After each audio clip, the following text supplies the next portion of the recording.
সুপ্রিয় দর্শক, আসসালামু আলাইকুম। সবাইকে স্বাগতম জানাচ্ছি আজকের গুরুত্বপূর্ণ সংবাদে। প্রথমেই জানিয়ে দিচ্ছি সংবাদ শিরোনাম, পরে বিস্তারিত। কালমেঘির পর ফিলিপাইনে এবার ধেয়ে আসছে ভয়াবহ ভাঙ্গং এবং ধেয়ে আসছে সুপার টাইফুন ভাঙ্গং। সরানো হল 1,00,000 বাসিন্দাকে। শুনছিলেন সংবাদ শিরোনাম, এখন বিস্তারিত। তার আগে ছোট্ট একটি আবেদন, যদি আপনি ন্যায় ও মানবতার পক্ষে থাকেন লাইক দিন। গাজার শিশুদের ভালোবাসা দেখাতে চাইলে কমেন্টসে লিখে জানান গাজায় শান্তি চাই। আর সাবস্ক্রাইব করুন আমার চ্যানেলটি, কারণ আমরা বলি সেই কথা যা অনেক মিডিয়া আড়াল করে। এখন চলুন বিস্তারিত দেখা যাক। কালমেঘির পর ফিলিপাইনে এবার ঢেয়ে আসছে ভয়াবহ ভাংওয়াং। ঘূর্ণিঝড় কালমেঘির ধ্বংসের রেশ কাটতে না কাটতে ফিলিপাইনের দিকে এবার ঢেয়ে আসছে ঘূর্ণিঝড় ভাংওয়াং। ঘূর্ণিঝড়টি রোববার রাতে স্থলভাগে আঘাত হানার আগে সুপার টাইফুনে পরিণত হতে পারে। এ সময় ৫ মিটার পর্যন্ত জলোচ্ছ্বাস এবং ধ্বংসাত্মক ঝড়ো হাওয়া বয়ে যেতে পারে। পূর্বাভাসে বলা হয়েছে, ঘূর্ণিঝড় ভাংওয়াং ১,৫০০ কিলোমিটার অর্থাৎ ৯৩২ মাইল এলাকা জুড়ে বিস্তৃত হবে। এর প্রভাবে ইতোমধ্যে ফিলিপাইনের পূর্বাঞ্চলের বেশ কয়েকটি অঞ্চলে ভারী বৃষ্টি ও দমকা হাওয়া বইতে শুরু করেছে। দেশটির আবহাওয়াবিদ এস্তারেজা এক ব্রিফিংয়ে বলেন, এটি প্রায় পুরো দেশ জুড়েই প্রভাব ফেলতে পারে। এর আগে কালমেঘের আঘাতে ফিলিপাইনে ২০৪ জন এবং ভিয়েতনামে ৫ জন নিহত হয়েছেন। হাজারো মানুষ বাস্তুচ্যুত হয়েছে এবং ব্যাপক এলাকা বিদ্যুৎহীন হয়ে পড়েছে।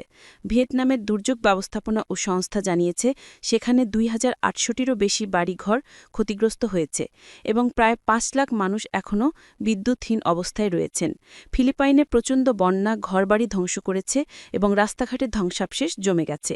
বিশেষজ্ঞদের মতে ভিয়েতনাম ও ফিলিপিন্স প্রশান্ত মহাসাগরের টাইফুন বেল্টের কাছাকাছি অবস্থানের কারণে ঘূর্ণিঝড় ও ট্রপিক্যাল ঝড়ার ঝুঁকিতে থাকে এবং প্রতি বছর ঝড়ের মৌসুমে সেখানে ব্যাপক ক্ষতি হয়। থাইল্যান্ডও কালমেঘির প্রভাবে উত্তর পূর্ব ও মধ্যাঞ্চলে ভারী বৃষ্টি ও স্থানীয় বন্যা দেখা দিয়েছে। বিজ্ঞানীরা সতর্ক করেছেন, বিশ্বব্যাপী তাপমাত্রা বৃদ্ধির ফলে কালমেঘির মতো ঘূর্ণিঝড়গুলো আরও শক্তিশালী ও বিধ্বংসী হয়ে উঠছে এবং ধেয়ে আসছে সুপার টাইফুন ভাংওয়াং।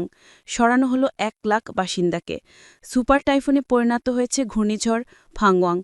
এর ফলে ফিলিপাইনের পূর্ব ও উত্তরাঞ্চল থেকে 1,00,000-এর বেশি বাসিন্দাকে সরিয়ে নেওয়া হয়েছে।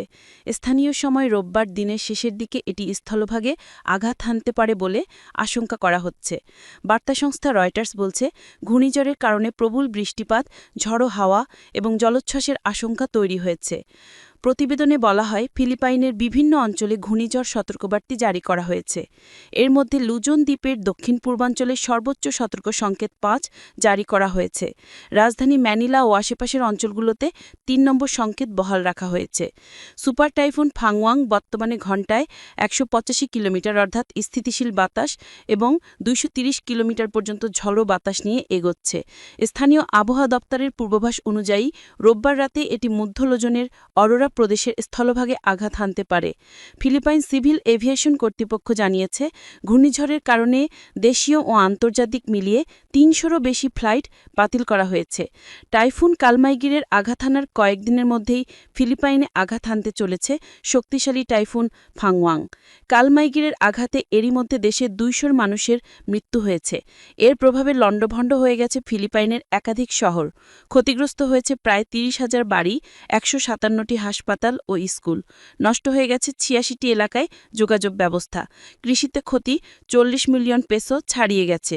সরকার ইতোমধ্যেই জরুরি অবস্থা ঘোষণা করেছে। স্থানীয় বাসিন্দাদের নিরাপদ স্থানে সরে যাওয়ার নির্দেশ দেওয়া হয়েছে। সোমবারের ক্লাস বাতিল বা অনলাইনে স্থানান্তর করেছে স্কুলগুলো।